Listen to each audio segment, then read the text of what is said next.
change in demand versus change in quantity demanded. In the previous session, we learned about the law of demand and the demand curve. The law of demand states that given other factors are constant, when the price of a good increases, the quantity demanded of the good would decrease. This also works the other way around. However, in daily life, quite often both the price and the quantity demanded of a good would increase or decrease at the same time.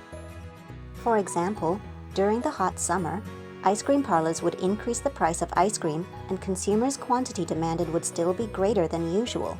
Does it violate the law of demand? To explain such phenomenon, we have to distinguish between the change in quantity demanded and the change in demand.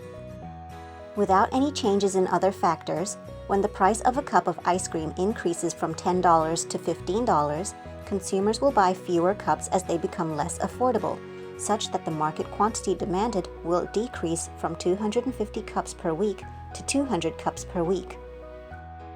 This can be represented by a movement from point A to point B along the market demand curve of ice cream. On the other hand, any factors other than the price would cause a change in the demand for a good. For example, when the price of a cup of ice cream is $10, the market quantity demanded is 250 cups per week. When the price is $15, the market quantity demanded is 200 cups per week.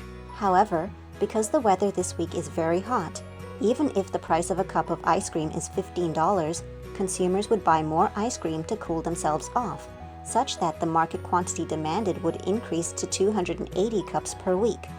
If the price of a cup of ice cream is $10, the market quantity demanded would further increase to 350 cups per week.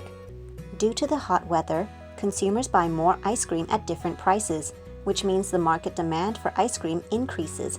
Under this condition, the market demand curve of ice cream will shift to the right.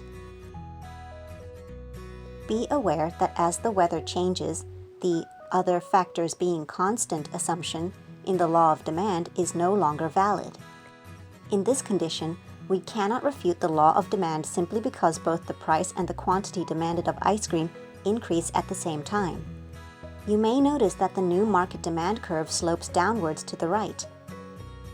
This implies that after considering the weather change, if the price of a cup of ice cream increases to $100, consumers will still buy fewer cups as they become too expensive. As a result, the market demand for ice cream still follows the law of demand. Besides weather, there are many factors that increase or decrease the demand for a good. In the next session, we will begin to study the factors affecting the demand for a good.